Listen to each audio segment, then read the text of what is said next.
Qatar में भारत को एक बड़ी राजनयिक जीत हासिल हुई है। दरअसल खबर यह है कि कतर में गिरफ्तार भारत के 8 पूर्व नौसैनिक अफसरों को मिली मौत की सजा पर रोक लगा दी गई है। बीते साल कतर में गिरफ्तार किए गए 8 पूर्व भारतीय नेवी अफसरों को कतर की एक अदालत ने मौत की सजा सुना दी थी। अदालत के इस फैसले पर भारत सरकार ने हैरानी जताई थी।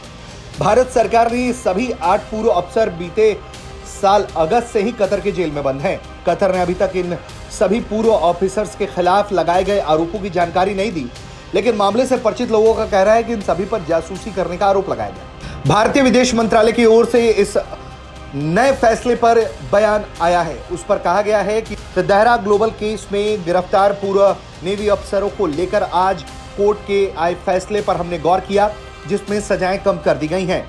कतर के कोर्ट ऑफ अपील के विस्तृत फैसले की हम प्रतीक्षा कर रहे हैं। इसके अलावा हमारा अगला कदम क्या होगा, इस पर भी निर्णय लेने के लिए हम कानूनी टीम के साथ साथ परिवार के सदस्यों के साथ भी संपर्क में हैं। बयान में बताया गया है कि कतर के कोर्ट ऑफ अपील में भारत की तरफ से उनके राजदूत, अन्य अधिकारी के साथ सजा पाने वाले अफसरों के परिवार वाले भी मौजूद थे।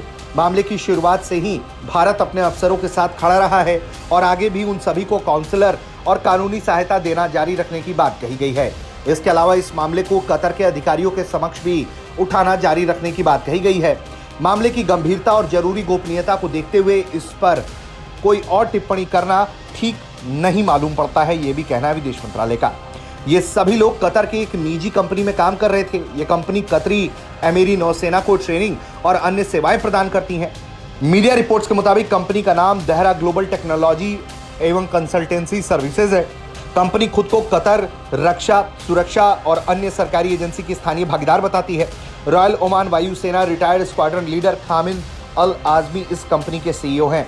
कतर पुलिस द्वारा गिरफ्तार किए गए इन 8 पूर्व नौसैनिकों में से राष्ट्रपति पुरस्कार से सम्मानित कमांडर पूर्णेंदु तिवारी भी शामिल हैं। इन्हें 2019 में तत्कालीन राष्ट्रपति रामनाथ कोविंद ने प्रवासी भारतीय पुरस्कार से सम्मानित किया था। कंपनी की वेबसाइट पर मौजूदा जानकारी के मुताबिक पूर्णेंदु तिवारी भारतीय नौसेना में कई बड़े जहाजों की कमान संभाल चुके हैं। लेकिन जिस तरह से कतर ने मौत की सजा के बाद इस सुनवाई के दौरान फैसले पर फिर से विचार किया और मौत की सजा को आजीवन कारावास में तब्दील किया है, वो एक तरह से भारत की बड़ी डिप्लोमेटिक जीत बताई जा रही है। इस मामले में अभी भी और भी जानकारियां आएंगी। भारत तक लगातार आपको अपडेट करता रहेगा। ब्यूरो रिपोर्ट, भारत तक।